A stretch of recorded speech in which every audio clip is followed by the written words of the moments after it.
প্রিয় দর্শক, এক আল্লাহর অলি বখতিয়ার কাকির ঘটনা। প্রিয় দর্শক, হযরত বখতিয়ার কাকি রহমতুল্লাহ প্রখ্যাত এক আল্লাহওয়ালা। বয়স যখন 7 বছর তখন তার মা তাকে বাড়ির পাশে মাদ্রাসা পাঠালেন প্রাথমিক শিক্ষার জন্য।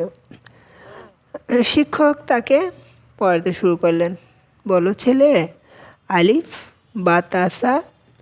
এরপর বখতিয়ার কাকি আলিফ তো বললেনই, সাথে সাথে শুরু করলেন সূরা ফাতিহা।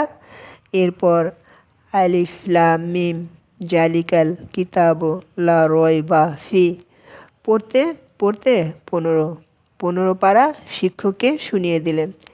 এমন শ্রুতি মধুর তেলাওয়াত যে শিক্ষকও বাধা দিতে পারল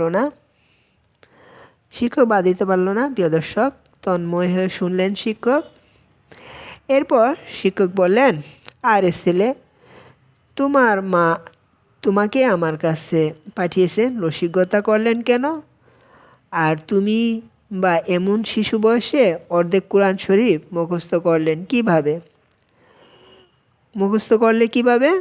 বিস্ময়ে শিক্ষকের মুখে আর কোনো কথা আসে না। শিশু বখতিয়ার এ বিষয়ে কোনো উত্তর দিতে পারল না। প্রিয় দর্শক, শিক্ষক তার শিশু ছাত্রকে নিয়ে মায়ের কাছে গেলেন।